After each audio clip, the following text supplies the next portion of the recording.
Healthy sweet snack ragi banana அடை பண்ண போறோம். 2 பழுத்த நேந்திரம் பழம் எடுத்து வச்சிருக்கேன். இந்த மாதிரி சின்ன சின்ன பீசஸா கட் பண்ணி ரெடியா எடுத்து வச்சுக்கலாம்.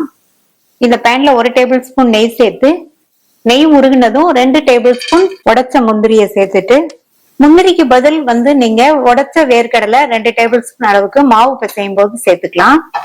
முந்திரி சேர்த்தா நல்லா ரிச்சா சூப்பரான டேஸ்ட்ல இருக்கும். முந்திரி எல்லாம் ரோஸ்ட் ஆனதும் கட் பண்ணி வச்ச வாழைப்பழத்தை இதுல சேர்த்துட்டு, இந்த நெய்லயே 2ல இருந்து 3 நிமிஷத்துக்கு இந்த வாழைப்பழம் ரோஸ்ட் ஆகட்டும். நான் 1.5 கப் ராகி மாவு சேர்த்து இந்த அடை பண்ண போறேன். அதுக்கு இந்த அளவுகள் சரியா இருக்கும். வாழைப்பழம் 3 நிமிஷமா நெய்லயே ரோஸ்ட் ஆயிடுச்சு. இதுல 1/4 கப் தேங்காய் துருவல், 1/2 டீஸ்பூன் ஏலக்காய் பவுடர், 2 பிஞ்ச் சால்ட் சேர்க்கிறேன். இது ஸ்வீட்டை நல்லா என்ஹான்ஸ் பண்ணி கொடுக்கும். கூடவே 2 டேபிள் ஸ்பூன் வறுத்த எள் சேர்த்துக்கங்க. இப்ப எல்லாத்தையும் நல்லா மிக்ஸ் பண்ணி விட்டுட்டு, 1/2 கப் நாட்டு சக்கரை. வாழைப்பழத்துல ஸ்வீட் இருக்கிறதுனால இந்த அளவு சரியா இருக்கும். நாட்டு சக்கரையும் சேர்த்து நல்லா மிக்ஸ் பண்ணி விட்டாச்சு. இப்ப ஸ்டவ் ஆஃப் பண்ணிட்டு இதை இறக்கி வச்சு நல்லா ஆற விட்டுறலாம். நல்லா ஆறுனதுக்கு அப்புறமா எடுத்து வச்ச 1.5 கப் ராகி மாவை இதுல சேர்க்கிறேன். எல்லாத்தையும் மிக்ஸ் பண்ணியாச்சு. இதுல கொஞ்சம் கொஞ்சமா தண்ணி தெளிச்சு சாஃப்டான மாவா பிசைஞ்சுக்கலாம். இந்த அளவு சாஃப்டான மாவா பிசைஞ்சுக்கங்க. அப்பதான் நமக்கு அடை தட்டுறதுக்கும் நல்லா ஈஸியா இருக்கும், அடையுமே நல்லா சாஃப்டா இருக்கும். இப்ப இத ஒரு காட்டன் துணியை வச்சு கவர் பண்ணி வச்சிடலாம். 10 நிமிஷம் ஊறிட்டு இருக்கட்டும்.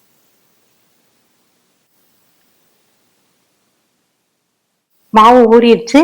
இதுல இருந்து உங்களுக்கு எந்த சைஸ்க்கு வேணுமோ அந்த சைஸ்க்கு நீங்க பால் ஷேப்ல மாவு எடுத்துக்கங்க. நான் இந்த அளவு எடுத்திருக்கேன். இதுல லைட்டா நெய் அப்ளை பண்ணி கிரீஸ் பண்ணி வச்சிருக்கேன். நம்ம எடுத்த மாவை வச்சுட்டு லைட்டா கையை ஈரம் பண்ணிட்டு இத திக்கான அடையா தட்டிக்கலாம். அடைய தட்டுறதுக்கு நான் வாழை இலை எடுத்திருக்கேன். நீங்க பட்டர் ஷீட் கூட எடுத்துக்கலாம். இந்த அளவு திக்னஸ்க்கு ரவுண்ட் ஷேப்பா தட்டியாச்சு. இப்ப தோசைக்கல் சூடாயிடுச்சு. தட்டி வச்ச அடைய இலையோடையே சேர்க்கிறேன். மேல கொஞ்சமா நெய் அப்ளை பண்ணிக்கலாம். அடைய மீடியம் ஃப்ளேம்ல வச்சு வேக விடுங்க. இப்ப திருப்பி போட்டுட்டு இந்த சைடும் கொஞ்சமா நெய். ராகி வச்சு ஸ்வீட் அடை பண்ணுவோம். யூஸ்வலா நம்ம பண்ற அடையை விட இந்த அடை நல்ல ஹெல்த்தியாவும் சூப்பரான டேஸ்ட்லயும் இருக்கும். இந்த அடை வேகிறதுக்கு கொஞ்சம் டைம் ஆகும். 2 தடவை 2 பக்கமும் திருப்பி போட்டு எடுக்கணும். 2 சைடுமே அடை கரெக்டா வெந்துருச்சு. எடுத்துடலாம். அருமையான சுவையில ராகி பனானா அடை ரெடி ஆயிடுச்சு.